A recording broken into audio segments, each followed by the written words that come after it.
The scream that tore through the Sacramento General Store that sweltering August morning in 1882 would change two lives forever, though neither Gabriella Lawson nor Ryan Ingram knew it yet as they stood frozen in the chaos that followed. "Thief! Someone call the marshal! That girl has stolen from me!" Mrs. Helena Pritchard's shrill voice pierced through the quiet morning air, her perfectly manicured finger pointing directly at Gabriella, who stood behind the counter with her hands full of fabric samples she had been organizing. The accusation hung in the air like gunpowder smoke, and Gabriella felt her heart plummet to her stomach as every eye in the store turned toward her. Gabriella's hands trembled as she set down the fabrics carefully, her mind racing to comprehend what was happening. She had worked at the general store for 3 years, ever since her father had died and left her mother struggling to keep their small house on the edge of town. At 22 years old, she had built a reputation as the most honest, hardworking clerk in Sacramento. Her long, dark hair was always neatly pinned back, her simple calico dresses always clean despite the dust that seemed to coat everything in California's summer heat. She had never so much as taken an extra penny from the till. "Mrs. Pritchard, I don't understand," Gabriella managed to say, her voice barely above a whisper. "I haven't taken anything." "Don't you dare lie to me, girl." Mrs. Pritchard strode forward, her expensive silk skirts rustling with indignation. She was the wife of the richest banker in Sacramento, and she wielded her husband's influence like a weapon. "I saw you slip something into your apron pocket not 5 minutes ago. Empty your pockets this instant." The store owner, Mr. Vernon, emerged from the back room, his face already pale with worry. He was a kind man, but weak, and everyone knew he could not afford to anger the Pritchards. They essentially owned half the businesses in town through loans and investments. "Now, Mrs. Pritchard, surely there has been some mistake." "The only mistake was hiring this girl in the first place," Mrs. Pritchard snapped. "I have been telling you for months that your inventory numbers don't add up. Now I have caught her red-handed. Search her pockets, or I shall call my husband to close down this establishment by sunset." Gabriella felt tears burning behind her eyes, but she refused to let them fall. She reached into her apron pockets slowly, pulling them inside out to show they contained nothing but a handkerchief her mother had embroidered for her last Christmas. "There is nothing here, Mrs. Pritchard. I promise you, I have stolen nothing." "Liar, Mrs." Pritchard lunged forward and grabbed Gabriella's arm roughly, her nails digging into the young woman's skin through her sleeve. "It must be in your dress, then. Perhaps we should strip you down right here to be certain." That was when Ryan Ingram stepped forward from where he had been standing near the hardware section, his tall frame casting a shadow across the wooden floorboards. At 26 years old, Ryan was known throughout Sacramento as one of the most skilled ranch hands in the territory. He worked at the massive Copper Creek Ranch about 10 miles outside of town, and he had a reputation for being quiet, honest, and extraordinarily good with horses. His sun-bronzed face was usually calm and pleasant, but now his jaw was set tight, and his blue eyes held a steel that made even Mrs. Pritchard pause. "That won't be necessary, madam," Ryan said, his deep voice cutting through the tension like a knife.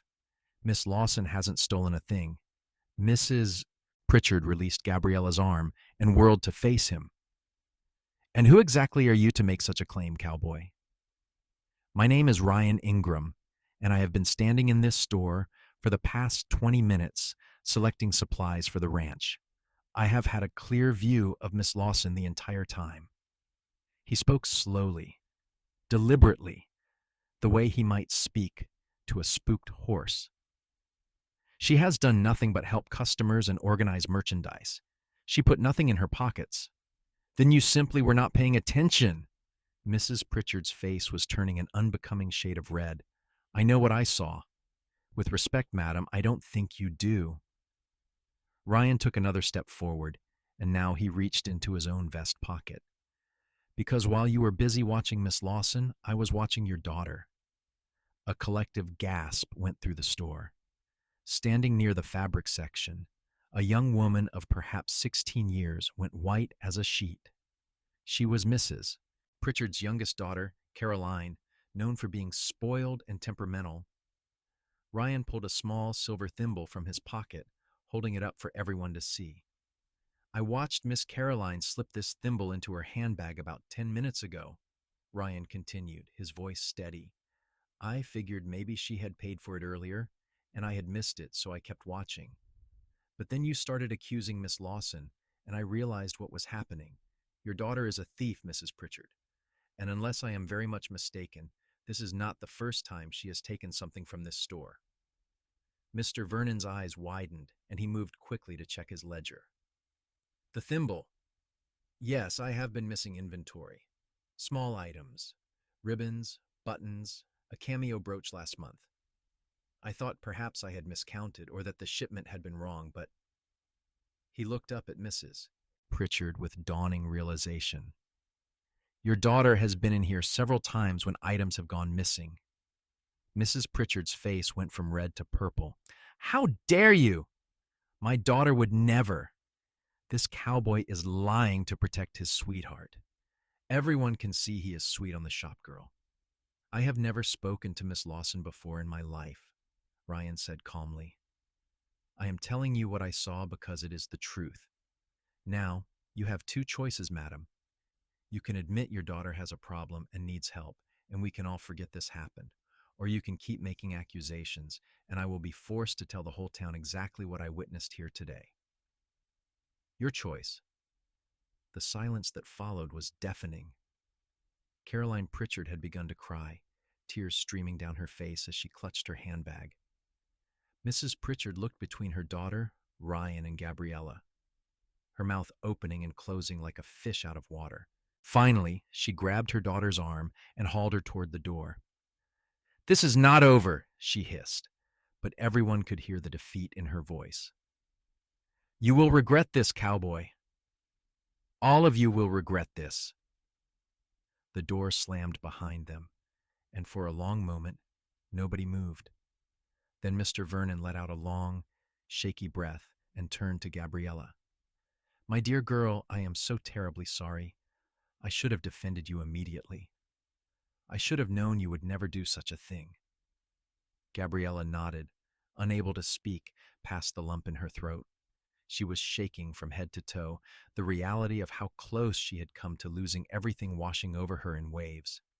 If Ryan had not spoken up, she would have been fired, probably arrested. Her mother would have lost their house. Her reputation would have been destroyed. She turned to face the cowboy, who had saved her, really looking at him for the first time. He was tall, with broad shoulders and strong hands calloused from hard work. His brown hair was slightly too long, curling at the nape of his neck beneath his worn hat. His face was kind, despite the strength in his jaw, and when their eyes met, she felt something shift in her chest. Thank you, she whispered. Mr. Ingram, I cannot possibly thank you enough. You saved my life just now. Everything I have depends on this job, and you. Her voice broke, and despite her best efforts, a tear slipped down her cheek. Ryan's expression softened, and he took off his hat, holding it in his hands. You don't need to thank me, Miss Lawson. I only told the truth. Any decent person would have done the same. But you did not have to, she insisted. You could have stayed quiet. The Pritchards are powerful people. Mrs. Pritchard meant what she said. She will make trouble for you now. He shrugged, a small smile tugging at the corner of his mouth. I have dealt with difficult cattle, wild horses, in a drought that nearly killed our entire herd last summer. I reckon I can handle one angry society woman. Despite everything, Gabriella found herself smiling back. Something about his calm confidence was infectious, settling the panic that had been threatening to overwhelm her. Still, I am in your debt, Mr. Ingram. If there is ever anything I can do to repay your kindness, you need only ask. Well, he said slowly, and now there was a hint of uncertainty in his voice that had not been there before. I suppose if you truly want to repay me, you might consider letting me buy you dinner sometime. There is a new restaurant that opened up on K Street, supposed to have decent roast chicken. Gabriella felt heat rising to her cheeks, and for a moment she was too surprised to respond. Was the handsome cowboy, who had just defended her honor, actually asking to court her? Yes, she heard herself say. I would like that very much. His smile broadened, transforming his entire face, and Gabriella felt her heart skip a beat. How about tomorrow evening? I can pick you up around 6, if that suits you. That would be perfect. Ryan nodded, settling his hat back on his head. Tomorrow evening, then. And Miss Lawson, don't let what happened here today trouble you anymore. Mrs. Pritchard is a bully, but bullies only have power if we let them frighten us. You hold your head high. You have done nothing wrong.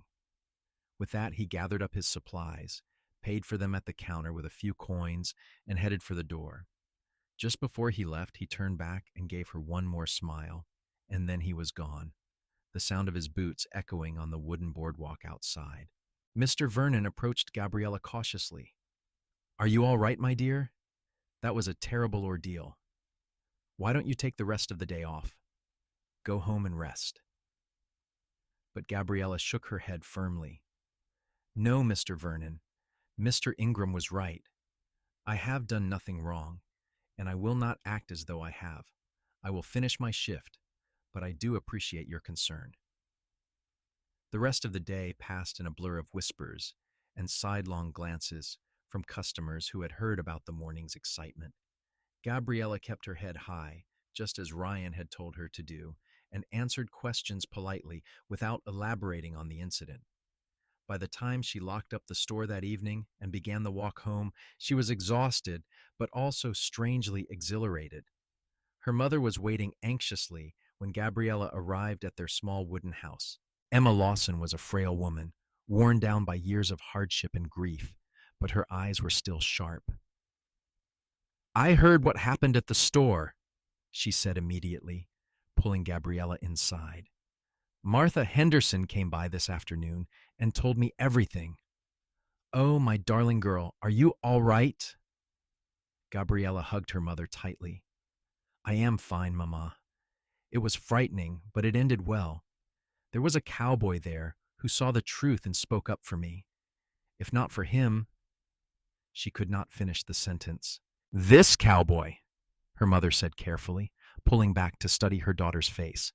Martha said he was quite handsome, and that he asked you to dinner. Gabriella felt herself blushing again. His name is Ryan Ingram. He works at Copper Creek Ranch. And yes, he did ask me to dinner tomorrow evening. I said yes. I hope you don't mind. Emma smiled for the first time, and it lit up her tired face. Mind? Darling, I am delighted. You have been so focused on taking care of me and the house that you have barely looked at any of the young men in town. It is time you had some happiness in your life. This Ryan sounds like a good man. He is, Gabriella said softly, surprising herself with the certainty in her voice. Mama, I have only met him today, but there was something about him. The way he stood up for me without hesitation. The way he spoke so calmly, even when Mrs. Pritchard was screaming. And his eyes, they were so kind. Her mother laughed gently. My darling, I think you might be smitten. Gabriella wanted to protest, but she could not. Her mother was right. Something had happened in that general store that morning, something that went beyond simple gratitude. When Ryan had stepped forward to defend her, when their eyes had met across the chaos and confusion, she had felt a connection she could not explain. It was as though some part of her soul had recognized him. The next day seemed to last forever.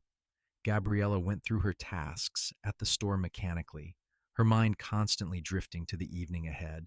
She had chosen her best dress, a deep blue cotton that brought out the color of her eyes, and she had taken extra care with her hair, pinning it up in a style that was elegant but not too formal. She did not want Ryan to think she was putting on airs. When 6 o'clock finally arrived, she was standing outside the store, her hands clasped nervously in front of her. The evening air was still warm, though not as oppressive as the midday heat, and the sky was beginning to turn shades of orange and pink. She heard the sound of a horse approaching and turned to see Ryan riding down the street on a beautiful chestnut mare. He dismounted smoothly and came toward her, and Gabriella's breath caught in her throat. He had cleaned up nicely, his hair still damp from washing, his face freshly shaved. He wore a clean white shirt under a brown vest and his boots had been polished. He looked nervous, she realized, and somehow that made her feel better about her own nerves. Miss Lawson, he said, taking off his hat, you look beautiful. Thank you, Mr. Ingram. You look very handsome yourself. He offered her his arm, and after a moment's hesitation, she took it. They began walking down the street toward K Street, the horse following obediently behind them. Sacramento was bustling with evening activity, people finishing their workdays and heading home or to the various saloons and restaurants that lined the main streets. The town had grown rapidly since the gold rush days, and though the rush was long over, Sacramento had established itself as a vital agricultural and commercial center. I hope you don't mind that I brought Copper, Ryan said, gesturing to the horse. She is my personal mount, not ranch property. I thought she might enjoy the outing. Gabriella looked at the mare with interest. She is beautiful. I have always loved horses, though I never learned to ride properly. My father had a horse when I was a child, but after he died, we had to sell it. I am sorry about your father, Ryan said quietly. How long has it been? 3 years. He was a carpenter and a good one, but he fell from a roof he was repairing and broke his neck. It was instant, they said. He did not suffer. She had told this story so many times that it came out almost automatically, but saying it to Ryan felt different. When she looked up at him, she saw genuine sympathy in his eyes, not the pity she usually received. That must have been very hard on you and your mother. It was. It still is. But we manage. The job at the store pays enough to keep us fed and housed, and Mr. Vernon is a kind employer. At least he was until yesterday, when he nearly let me be destroyed to protect his business interests. Ryan frowned. He should have defended you immediately. I was disappointed in him for that. But you defended me, Gabriella pointed out, even though you did not know me, even though it meant making enemies of the Pritchards. Why? They had reached the restaurant, a modest establishment with clean windows and red-checked curtains, but Ryan did not move to go inside yet. Instead, he turned to face her fully, his expression serious. Because it was the right thing to do, he said simply. My father always taught me that a man's character is defined by what he does when it is difficult, not when it is easy. Standing by and watching an innocent person be destroyed would have been easy. Doing nothing is always easy, but I could not have lived with myself if I had stayed silent. Gabriella felt tears pricking at her eyes again, but this time they were tears of something deeper than gratitude. Your father sounds like a wise man. He was. He died 5 years ago, along with my mother. Fever took them both within a week of each other. Ryan's voice was steady, but she could hear the old pain in it. I have been on my own since then. Working ranches, moving from place to place. Copper Creek is the longest I have stayed anywhere. The foreman there, Jack Sullivan, he is a good man. Reminds me of my father in some ways. They went inside and were seated at a small table near the window. The restaurant was simple but clean, with wooden tables and chairs and oil lamps providing warm light. A few other couples and families were scattered throughout the room, talking quietly over their meals. A young woman came to take their order, and Ryan suggested they try the roast chicken he had mentioned, along with potatoes and greens. As they waited for their food, the conversation flowed more easily than Gabriella would have thought possible. Ryan told her about life at the ranch, about the horses he trained and the cattle drives he had been on. He spoke about the landscape around Sacramento, the way the valleys and rivers created such fertile ground for farming and ranching. He had a way of describing things that made them come alive, and Gabriella found herself leaning forward, completely absorbed in his stories. In turn, she told him about her work at the store, about the customers she encountered every day and their various quirks and demands. She told him about her mother, about how Emma had once been a school teacher before marriage, and how she still loved to read despite her failing eyesight. She told him about her own dreams, small as they seemed, of someday owning a little business of her own, perhaps a dress shop or a bakery. Why does that seem small? Ryan asked. That sounds like a fine dream to me. You should pursue it. Gabriella laughed softly. With what money? I can barely save enough to keep us comfortable. Starting a business would require capital I do not have and probably never will. Things change, Ryan said with a slight smile. Life has a way of surprising us sometimes. The food arrived and it was delicious, better than anything Gabriella had eaten in months. They ate slowly, continuing to talk between bites, and Gabriella realized she could not remember the last time she had felt so comfortable with another person. Ryan was easy to talk to, thoughtful in his responses, and genuinely interested in what she had to say. He did not talk over her or dismiss her opinions the way so many men did. He listened, really listened, and responded with respect. When they finished eating, Ryan paid the bill and they stepped back out into the evening air. The sun had fully set now, and stars were beginning to appear in the darkening sky. The street lamps had been lit, casting pools of golden light along the boardwalks. "Would you like to walk for a bit?" Ryan asked. "Or I can take you home if you are tired." "A walk would be lovely," Gabriella said, and she meant it. She was not ready for this evening to end. They walked slowly through the streets of Sacramento, Copper following along behind them like a faithful dog. Ryan pointed out various constellations in the sky, telling her the names and the stories behind them. Gabriella had never paid much attention to the stars before, but listening to Ryan talk about them, she began to see them differently. Not just pinpricks of light, but entire worlds of mystery and wonder. "My father taught me the stars," Ryan said quietly. "He said a man who could read the sky would never be truly lost.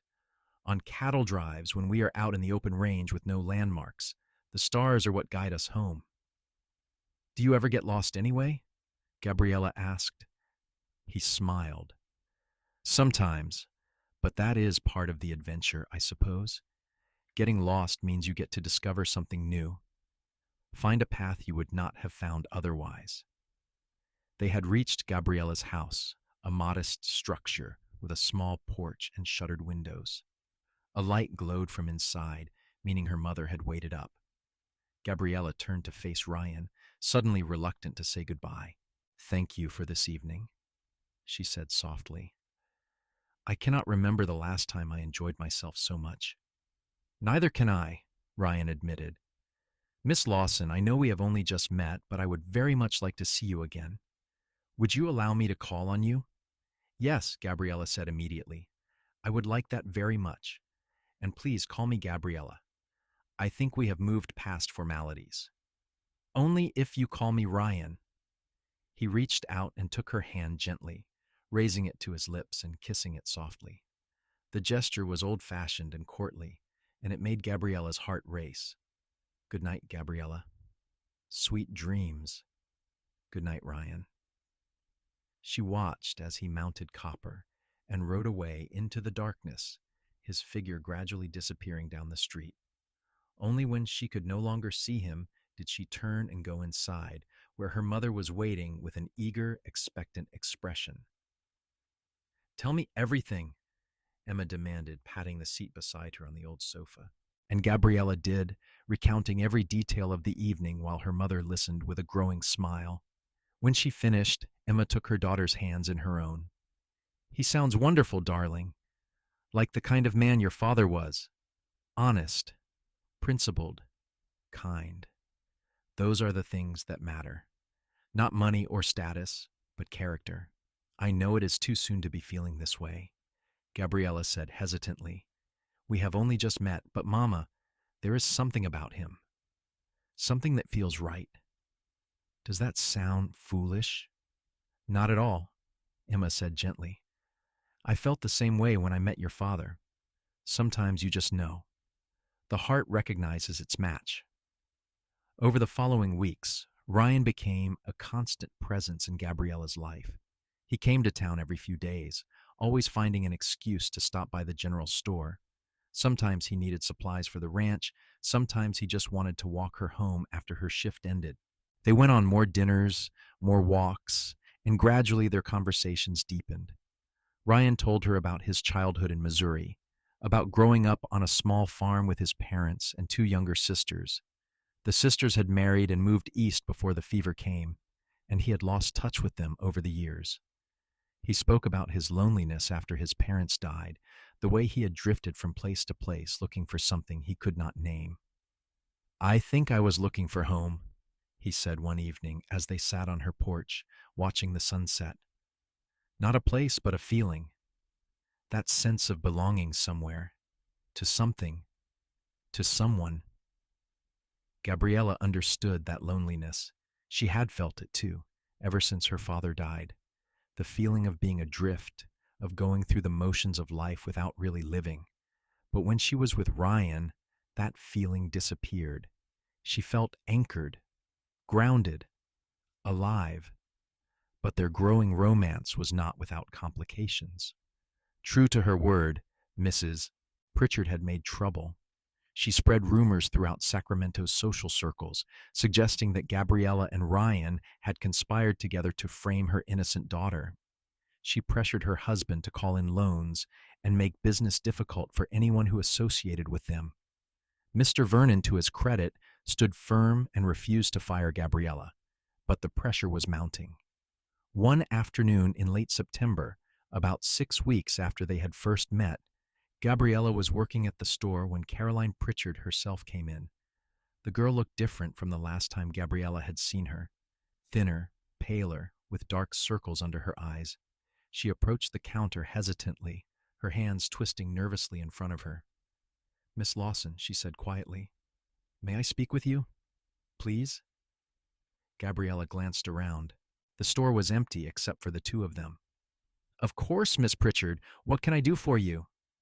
Caroline took a shaky breath. "I wanted to apologize for what I did, for stealing, and for letting my mother accuse you. I was so ashamed, and I did not know how to stop it once it started. I wanted to tell the truth, but Mother would not let me speak. She said we had to protect our family's reputation at all costs." Gabriella studied the girl carefully. She looked genuinely remorseful, her eyes red-rimmed as though she had been crying. "Why are you telling me this now?" "Because I cannot live with the guilt anymore," Caroline whispered. "I know what my mother has been doing, the rumors she has been spreading. It is not right. None of it is right. You did nothing wrong, and Mr. Ingram only told the truth. I am the one who should be punished, not you. Does your mother know you are here?" Caroline shook her head quickly. "No. She would be furious if she knew. But I do not care anymore. I have been seeing a doctor, Miss Lawson, a doctor in San Francisco who specializes in problems of the mind. My father finally agreed to take me after I became so distraught I could barely eat. The doctor says I have a sickness, a compulsion to take things that do not belong to me. He is helping me, but he also says I need to make amends for what I have done." Gabriella felt her anger softening. She had assumed Caroline was simply a spoiled, entitled girl, but perhaps there was more to the story. "I appreciate you coming here, Miss Pritchard. It took courage. Will you forgive me?" Caroline's voice was barely audible. "Yes," Gabriella said after a moment. "I forgive you. But Caroline, you need to tell the truth publicly. Your mother is hurting people with her lies. Ryan could lose his job. Mr. Vernon could lose his store. You have the power to stop this." Caroline nodded, tears spilling down her cheeks. "I know. I am going to tell my father everything tonight. He is a good man, Miss Lawson. He does not know the full truth of what Mother has been doing. Once he knows, I think he will make it right." The girl left quickly after that, and Gabriella stood behind the counter feeling stunned. She needed to tell Ryan about this development. He was supposed to come by after he finished his work at the ranch that evening, and she could barely wait. When he finally arrived, the sun was beginning to set, painting the sky in shades of gold and crimson. Gabriella locked up the store, and they began walking toward her house, but she could barely contain her news. "Caroline Pritchard came to see me today," she said, and proceeded to tell him everything the girl had said. Ryan listened carefully, his expression thoughtful. "That was brave of her. Whatever sickness she has, she is trying to overcome it. That takes strength. Do you think her father will really do something? Gabriella asked. Or will he side with his wife to protect their reputation? Hard to say, but I have met Samuel Pritchard a few times. He has always seemed reasonable, strict but fair. I imagine he will be horrified when he learns what his wife has been doing. They were passing by the church when they heard raised voices coming from the alley beside it. Ryan tensed immediately, his hand moving instinctively to Gabriella's arm to pull her back. But then they recognized one of the voices. I will not be silent anymore, Mother. I am tired of lying. It was Caroline, her voice high and desperate. You will do as I say. Our family's reputation depends on it. Mrs. Pritchard's voice was shrill with fury. Ryan and Gabriella exchanged a glance, and without discussion, they moved closer to the alley. They stayed in the shadows, not wanting to intrude, but worried about Caroline's safety. Our reputation? Caroline laughed, but it was a bitter, broken sound. What reputation? Everyone in town knows the truth, Mother. They know I am a thief. They know you are a liar. The only person who does not seem to know is Father, and I am about to tell him everything. If you do that, I will disown you. Mrs. Pritchard threatened.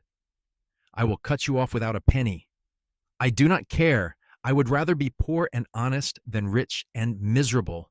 You have made me into a monster, Mother. You have taught me that lying and manipulating people is acceptable as long as we maintain appearances. But I am done. I am telling Father tonight. And if you try to stop me, I will tell the entire congregation on Sunday morning instead. There was a long silence, and then Mrs. Pritchard spoke again, her voice cold. You are an ungrateful, foolish child. Do what you must, but do not come crying to me when you realize what you have thrown away.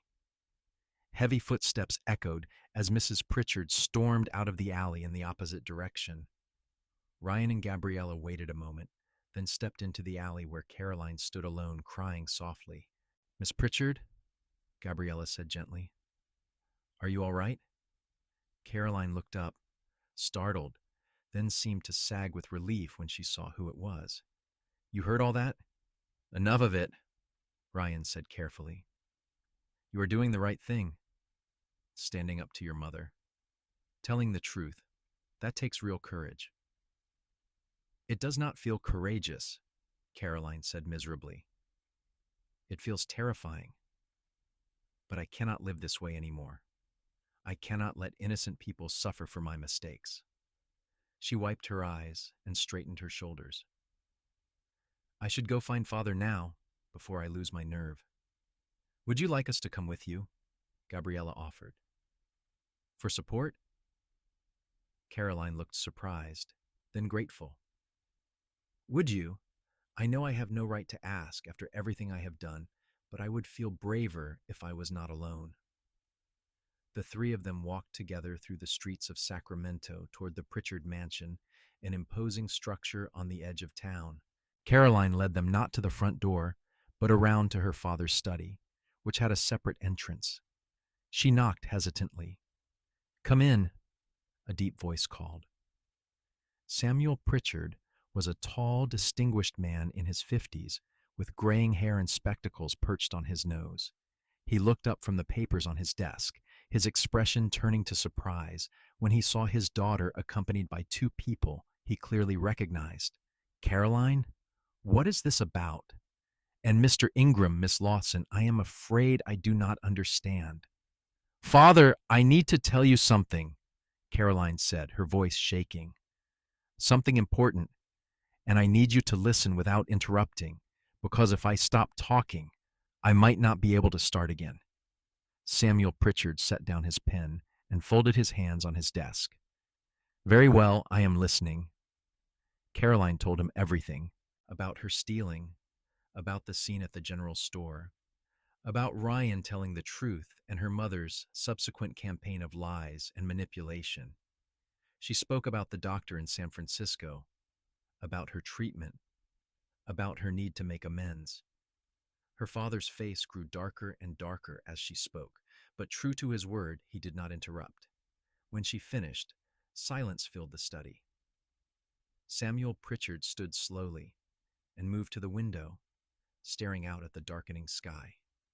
When he finally spoke, his voice was heavy with disappointment and anger. "I am ashamed," he said quietly. "Ashamed of your mother for her lies and manipulation. Ashamed of myself for not seeing what was happening in my own home. But Caroline, I am proud of you for having the courage to tell me the truth now." He turned to face Ryan and Gabriella. "Mr. Ingram, Miss Lawson, you have my sincere apologies. You have both been treated abominably, and I intend to make it right." "Mr. Pritchard, we appreciate that," Ryan said carefully. "But the most important thing is that Caroline gets the help she needs. She is trying to overcome a real problem, and she should not be punished for being honest about it." Samuel nodded slowly. "You are a good man, Mr. Ingram. More generous than I would be in your position. Rest assured, I will make a public statement clearing both your names. I will also be having a serious conversation with my wife about her behavior. This stops now." True to his word, Samuel Pritchard published a statement in the Sacramento Daily Union 3 days later, explicitly stating that Caroline had stolen from the general store, that Gabriella Lawson was completely innocent, and that Ryan Ingram had acted with honor and integrity in telling the truth. He also made a generous donation to the church and asked the minister to read his statement to the congregation on Sunday. The effect was immediate. The whispers and rumors stopped. People who had been avoiding Gabriella out of fear of angering the Pritchards suddenly became friendly again. Mr. Vernon gave her a raise, and Mrs. Pritchard, humiliated and defeated, withdrew from public life almost entirely. Some said she had gone to stay with relatives in San Francisco. Others said she was simply hiding in her mansion, too ashamed to show her face. With the scandal behind them, Ryan and Gabriella's relationship deepened even further. They were together almost every day now, and it was clear to everyone who saw them that they were deeply in love. Ryan had never felt this way about anyone before. Gabriella made him laugh, made him think, made him want to be a better man. She was intelligent and kind and resilient, and every day he spent with her, he fell more completely under her spell. For Gabriella, Ryan had become the center of her world. She loved the way he listened to her, really listened, treating her opinions and dreams with respect. She loved his quiet strength, the way he never backed down from what was right, but never resorted to violence or cruelty. She loved his smile, the way his eyes crinkled at the corners when he laughed. She loved the way he treated her mother with gentle courtesy, fixing things around their house without being asked, bringing them fresh vegetables from the ranch garden. One evening in early November, Ryan asked Gabriella to go riding with him. She had mentioned wanting to learn, and he had offered to teach her. They rode out of Sacramento on Copper, Gabriella sitting in front of Ryan, his arms around her holding the reins. They rode to a place he had discovered a few weeks earlier, a small clearing beside the American River where the water ran clear and the cottonwood trees were turning gold with autumn. Ryan helped her down from the horse, and they sat together on a fallen log, watching the river flow past. The sun was setting, turning the sky pink and orange, and the air was cool and fresh. It was perfect. "Gabriella," Ryan said softly, taking her hand in his, "I need to tell you something." She looked at him, her heart suddenly racing. There was something in his voice, something serious and important. "What is it?" "I love you," he said simply. "I know we have only known each other a few months, but I am certain of it. You are the finest woman I have ever known, and I cannot imagine my life without you in it.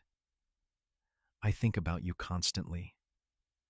When I wake up in the morning, you are my first thought. When I go to sleep at night, I dream of you. You have given my life meaning and purpose and joy that I never knew was possible." Tears were streaming down Gabriella's face, but she was smiling. "I love you too, Ryan.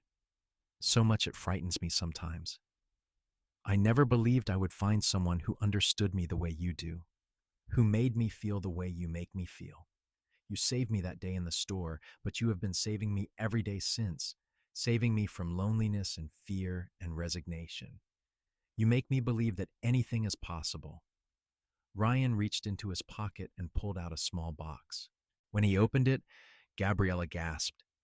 Inside was a simple gold ring with a small but beautiful sapphire set in the center. It was my mother's, Ryan said quietly. The only thing I have left of her. Gabriella Lawson, will you marry me? Will you be my wife, my partner, my home? Yes, Gabriella whispered. Yes, yes, 1,000 times, yes. He slipped the ring onto her finger and then pulled her into his arms, kissing her with all the love and passion he had been holding back for months. She kissed him back just as fervently, her hands tangling in his hair, her heart singing with pure joy. They were married in December, in the small church where Caroline had confronted her mother. It was a simple ceremony, attended by Emma Lawson, Jack Sullivan, and some of the ranch hands from Copper Creek, Mr. Vernon and his wife, and even Samuel and Caroline Pritchard. Mrs. Pritchard was noticeably absent, but no one mentioned it. Gabriella wore a dress she had sewn herself from beautiful cream-colored silk, and she carried a bouquet of late-blooming roses. Ryan wore his best suit, and when he saw her walking down the aisle toward him, his eyes filled with tears. She was the most beautiful thing he had ever seen, and she was going to be his wife. They spoke their vows in steady, clear voices, promising to love and honor each other for the rest of their lives. When the minister pronounced them husband and wife, Ryan kissed her softly, sweetly, and the small congregation burst into applause. The reception was held at a local restaurant, and though it was modest by society standards, it was filled with warmth and genuine happiness. People toasted the new couple, wishing them health and prosperity and many children. Jack Sullivan, who had become something of a father figure to Ryan, pulled him aside at one point. "You are a lucky man, Ryan," Jack said, clapping him on the shoulder. "That woman loves you with her whole heart. Treat her well." "I intend to," Ryan promised. "She is my whole world, Jack. I would do anything for her." "I know you would. That is why I want to talk to you about something." Jack glanced around to make sure no one was listening. "The owner of Copper Creek is looking to retire. He has been talking to me about buying him out, and I am seriously considering it. But running a ranch that size alone is too much for one man. I need a partner, Ryan. Someone I trust. Someone who knows the land and the animals and the work. I would like that partner to be you." Ryan stared at him in shock. "Jack, I do not have that kind of money. A partnership in Copper Creek Ranch would cost thousands of dollars. I know, and I am not asking for money up front. What I am offering is a working partnership. You put in the labor, the expertise, the dedication, and over time you buy into the ownership. 5 years, maybe 10, and you would own half the ranch. What do you say?" Ryan's mind was racing. This was an incredible opportunity, the kind that came along once in a lifetime. With a partnership in Copper Creek, he could provide real security for Gabriella and any children they might have. They could build a future together, a real future. "I would have to talk to Gabriella," Ryan said slowly. "This affects her too. But Jack, if she agrees, then yes. Absolutely yes." Jack grinned and shook his hand firmly. "Talk to your wife. Let me know in a few days." "But Ryan, I really hope you say yes. You are like a son to me, and I cannot think of anyone I would rather have as a partner." When Ryan told Gabriella about Jack's offer later that night, as they lay together in the hotel room where they would spend their wedding night, she threw her arms around him in excitement. "Of course you should do it," she exclaimed. "Ryan, this is wonderful. A partnership in one of the best ranches in California. This is your dream come true." "Our dream," he corrected, kissing her forehead. "Everything I do from now on is for us, Gabriella. We are a team now, partners in everything." She smiled up at him, her eyes shining with love. "Partners in everything," she agreed. They moved into a small house on the Copper Creek property a few weeks later. It was simple but comfortable, with 2 bedrooms, a kitchen, a sitting room, and a porch that looked out over the rolling hills and pastures. Emma Lawson came to live with them, and though she was initially worried about being a burden, she quickly made herself useful by tending a vegetable garden and helping with the cooking and cleaning. The work was hard but satisfying. Ryan was up before dawn every morning, tending to the horses and cattle, mending fences, supervising the other ranch hands. Gabriella had quit her job at the general store and now focused on making their house a home. She sewed curtains and cushions, planted flowers, learned to bake bread and cook hearty meals. In the evenings, she and Ryan would sit together on the porch, watching the sunset and talking about their day. In the spring of 1883, Gabriella discovered she was pregnant. Ryan was overjoyed, almost overwhelmed with emotion when she told him. He placed his hand gently on her still flat stomach and promised their unborn child that he would be the best father he could possibly be. "I hope he has your eyes," Gabriella said, leaning against him. "I hope she has your smile," Ryan countered. "Do you want a boy or a girl?" Gabriella asked. "I just want a healthy baby," Ryan said seriously. "And a safe delivery for you. Nothing else matters." The pregnancy progressed smoothly, and in December of 1883, exactly 1 year after their wedding, Gabriella gave birth to a healthy baby boy. They named him Samuel Ryan Ingram, after Ryan's father, and in honor of Samuel Pritchard, who had done so much to make things right after the scandal. Ryan held his son for the first time with tears streaming down his face. The baby was tiny and red-faced and perfect, with a shock of dark hair and his mother's delicate features. "Hello, little Sam," Ryan whispered. "I am your father, and I promise you, I am going to do everything in my power to give you a good life." Gabriella watched from the bed, exhausted but happy. Emma sat beside her, equally tearful, overcome with joy at becoming a grandmother. It was a moment of pure, uncomplicated happiness, and Gabriella wished she could freeze time and live in it forever. Little Sam was an easy baby, content to nurse and sleep and gaze around at the world with wide, curious eyes. Ryan was a devoted father, coming in from the ranch several times a day to check on his son and wife. He would hold Sam for hours, singing him soft lullabies that his own mother had sung to him, or just watching him sleep with an expression of wonder on his face. As Sam grew, so did the ranch. Jack and Ryan's partnership proved to be extremely successful. They expanded the herd, improved the breeding stock, and negotiated better contracts with the meat suppliers in Sacramento and San Francisco. Copper Creek Ranch became known throughout California as one of the best run operations in the state. With increased profits came increased security. Ryan began building a larger house for his family, a beautiful 2-story structure with a wraparound porch and large windows that let in plenty of light. It had 4 bedrooms, a proper dining room, and even a small library where Gabriella could keep the growing collection of books she was accumulating. Emma was given her own wing of the house, with a sitting room and bedroom decorated to her taste.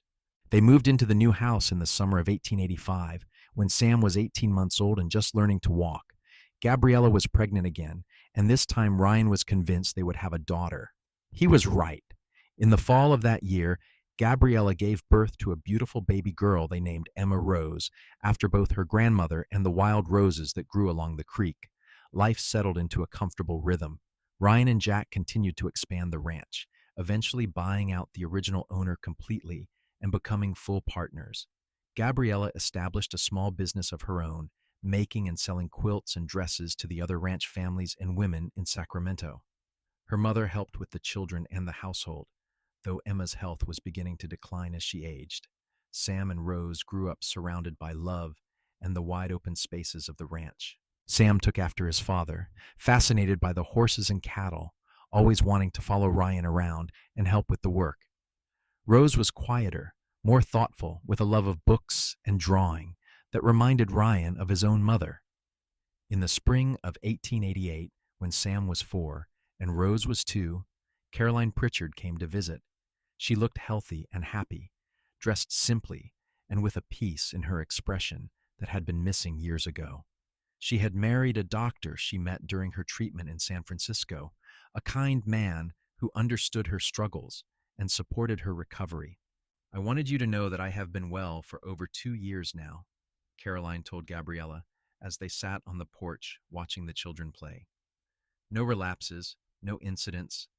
Dr. Harrison has helped me understand why I did what I did, and I have learned ways to manage the compulsions when they arise.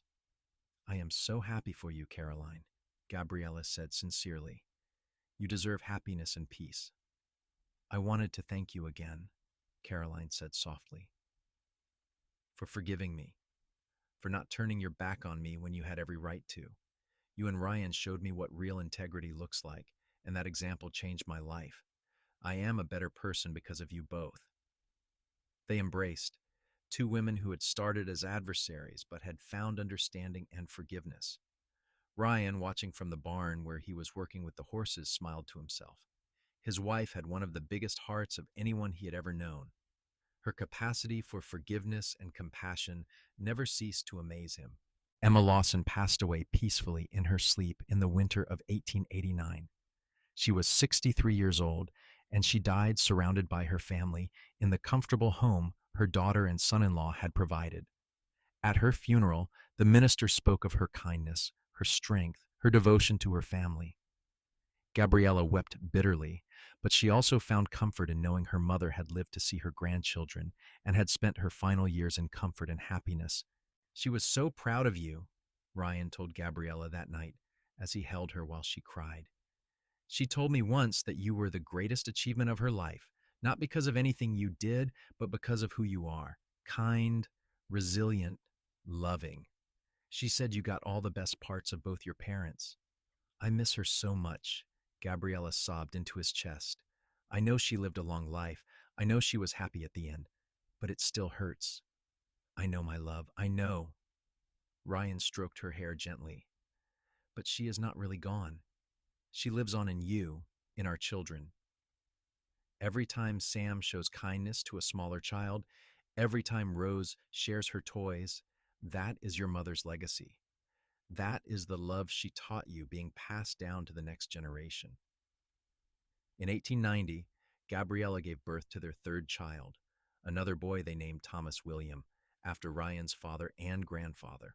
Tom was a cheerful, rowdy baby who grew into a rambunctious toddler, constantly getting into mischief and making his parents laugh with his antics.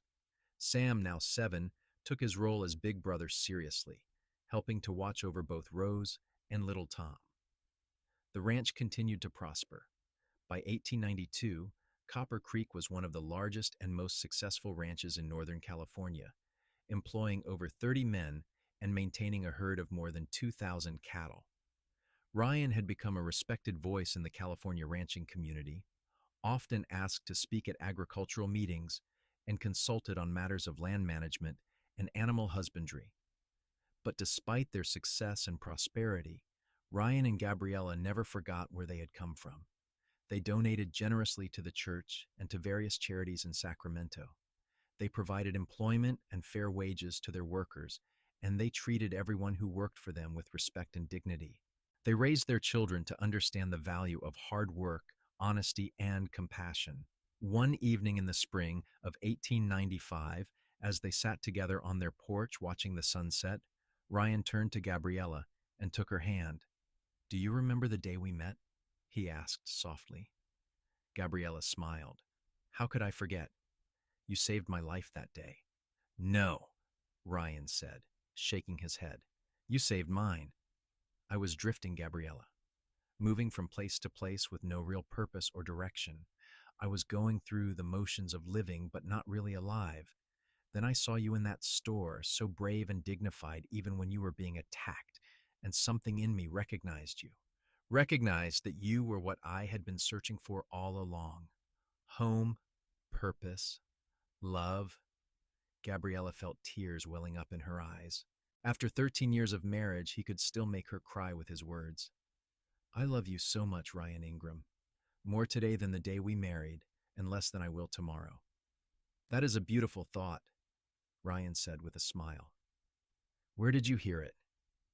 I did not hear it anywhere. I just made it up. But it is true. My love for you grows every single day. Every morning when I wake up beside you. Every evening when I watch you with our children. Every moment we spend together. You are my whole heart, Ryan. You always will be. He kissed her then, soft and sweet, a kiss that held 13 years of love and devotion and partnership. Around them, the ranch was settling in for the evening. They could hear the lowing of cattle in the distance, the soft nicker of horses in the barn, the sound of their children laughing inside the house. It was the sound of home, of family, of a life well lived. In 1897, Jack Sullivan passed away at the age of 68, leaving his half of the ranch to Ryan in his will. Ryan was devastated by the loss of his mentor and friend, but he honored Jack's memory by continuing to run the ranch with the same integrity and excellence that Jack had taught him. He also established a scholarship fund in Jack's name, providing education opportunities for the children of ranch workers. Sam, now 14, was already working alongside his father on the ranch, learning the business from the ground up. He had his father's quiet strength and his mother's compassionate heart, and Ryan knew that someday his son would make an excellent rancher. Rose, 12, had developed into a talented artist and was talking about going to San Francisco to study at an art academy. Tom, at 7, was still deciding what he wanted to be when he grew up, but he had a sharp mind and a gift for numbers that suggested he might be suited for business. In 1899, as the century drew to a close, Ryan and Gabriella celebrated their 17th wedding anniversary. They had a small party at the ranch, attended by friends and neighbors and the families of their workers. There was music and dancing and plenty of food, and as the evening wore on, Ryan pulled Gabriella aside to a quiet corner of the porch. 17 years, he marveled. Sometimes it feels like we have been together forever, and sometimes it feels like we just met yesterday. I know exactly what you mean, Gabriella said, leaning against him. Time is strange that way. But Ryan, if I could go back and change anything about our story, I would not. Not even the hard parts, because all of it, every moment, led us to here, to this life we have built together. Do you ever think about that day in the store? Ryan asked. About what might have happened if I had stayed quiet. Sometimes, Gabriella admitted, but I try not to dwell on it. You did not stay quiet. You spoke up, you told the truth, and you changed everything. That is who you are, Ryan. That is who you have always been. A man of integrity and courage. I was terrified that day, Ryan confessed. When I saw what was happening, I knew I should say something. But I was afraid. Afraid of making trouble. Afraid of getting involved. But then I looked at you, and I saw how frightened you were. And I knew I could not live with myself if I did nothing. So I spoke up, and it turned out to be the best decision I ever made. Why is that? Gabriella asked, even though she knew the answer. Because it brought you into my life, Ryan said simply. Everything good that has happened to me, every moment of happiness and joy, can be traced back to that moment when I decided to tell the truth.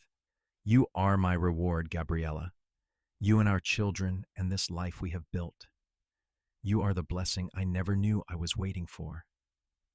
They stood together in comfortable silence, watching the stars come out one by one.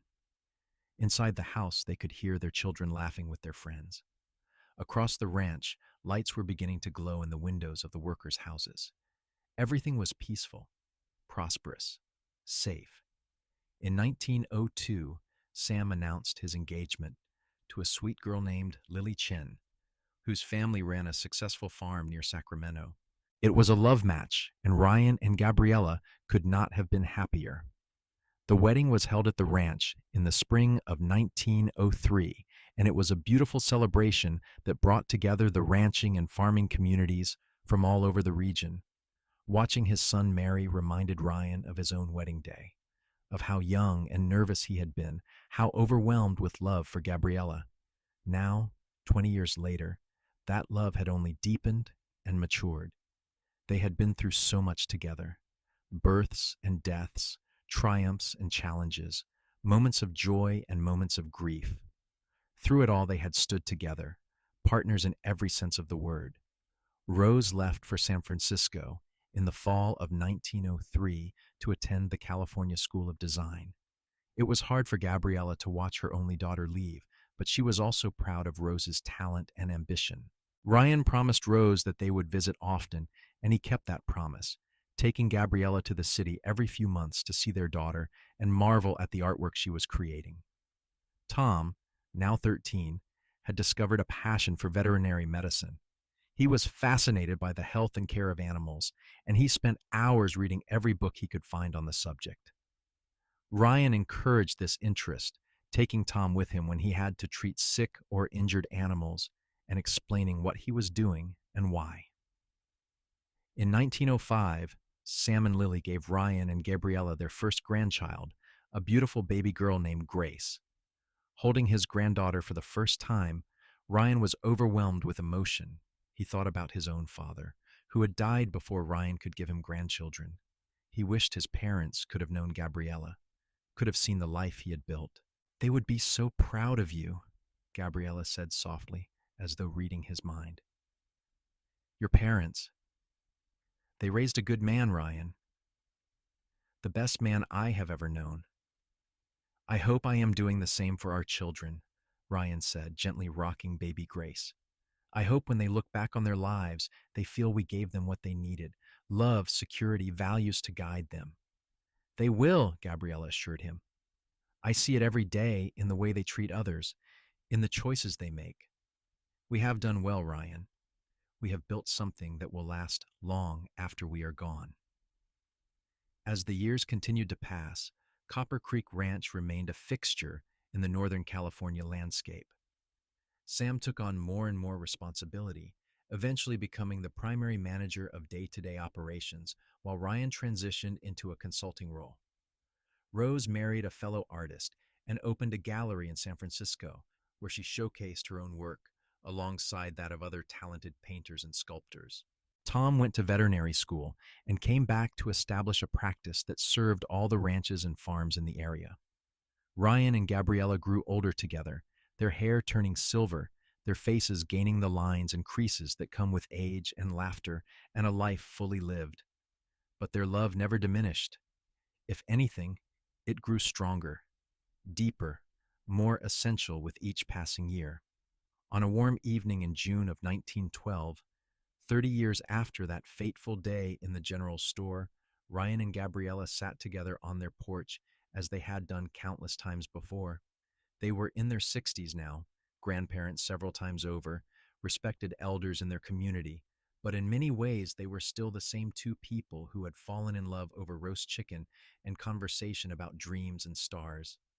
"Do you know what I have been thinking about?" Gabriella asked, her hand clasped in Ryan's. "What is that, my love?" "That day when Mrs. Pritchard accused me of stealing.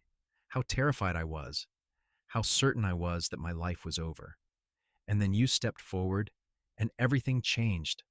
One moment of courage, one decision to speak the truth, and it set our entire lives in motion."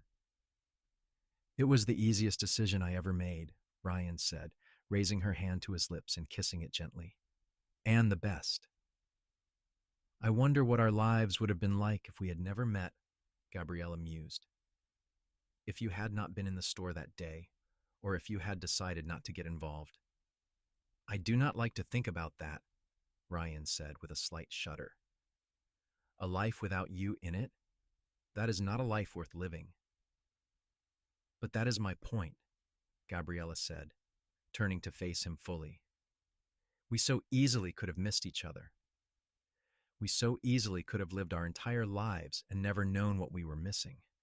The fact that we found each other, that we have had these 30 years together, that we have built this family and this life, that is not luck, Ryan. That is a miracle."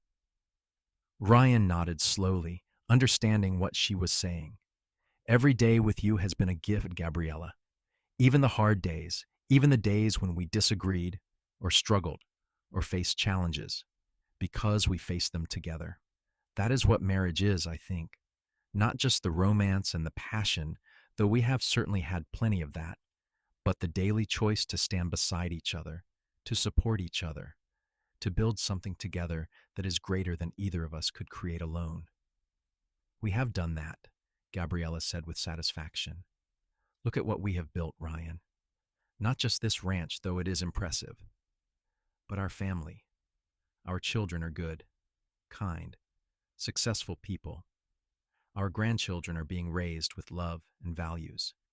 We have touched so many lives, helped so many people. That is our legacy.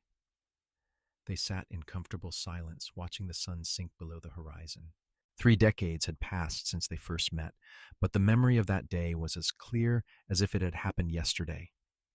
The fear in Gabriella's eyes when she was accused, the conviction in Ryan's voice when he spoke the truth, the moment when their eyes met and something fundamental shifted in the universe. I would do it all again, Ryan said softly. Every moment, every challenge, every joy. I would choose you again and again and again, in every lifetime, in every world. You are my home, Gabriella. You always have been. And you are mine, Gabriella whispered, tears streaming down her face. My home, my love, my everything. As night fell over Copper Creek Ranch, lights began to glow in the windows of the big house and the smaller homes scattered across the property. Inside, multiple generations of family gathered for dinner, sharing stories and laughter. The sound of children playing drifted on the evening air, mixing with the eternal sounds of the ranch horses whinnying, cattle lowing, the creek bubbling over stones. Ryan and Gabriella sat together on their porch, hands clasped, hearts full. They had started with nothing but courage and truth and love, and they had built an empire. Not an empire of wealth or power, though they had both, but an empire of family, of community, of lives touched and helped and improved. The cowboy who had spoken the truth had found his reward in the love of a good woman. The woman who had been falsely accused had found her vindication in a life well lived. Together, they had created something beautiful, something lasting, something that would echo through generations. And as the stars came out one by one in the darkening sky, casting their ancient light on the ranch below, Ryan and Gabriella knew that their story, which had begun with an accusation and a defense, would end with love triumphant. The kind of love that builds homes and raises children and creates legacies. The kind of love that changes everything. That night, lying in bed together as they had for 30 years, Ryan pulled Gabriella close and whispered, I love you more today than yesterday and less than tomorrow.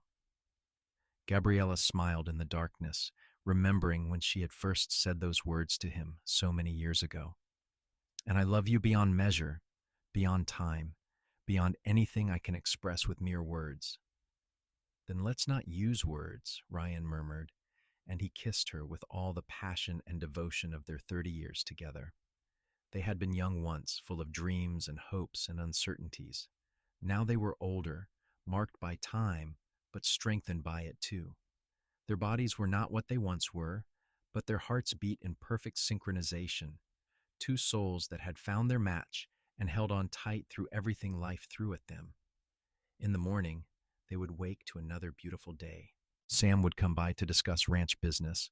Rose might send a letter from San Francisco with news of her latest exhibition. Tom would probably stop in to check on the horses. The grandchildren would visit, bringing noise and chaos and joy. Life would continue in its beautiful, ordinary way, but for now, in this quiet moment, there was only Ryan and Gabriella. Two people who had found each other through courage and truth. Two people who had built a life together through love and hard work and unwavering commitment. Two people who proved that sometimes one moment of bravery can change everything. The cowboy had known the truth and said it loud, and in doing so, he had found his forever. The woman who had been falsely accused had been vindicated, and in the process, she had found her soulmate. Together, they had written a love story for the ages, set against the backdrop of the Wild West, but timeless in its themes of honor, integrity, and the transforming power of love. And they lived happily, truly, and completely ever after.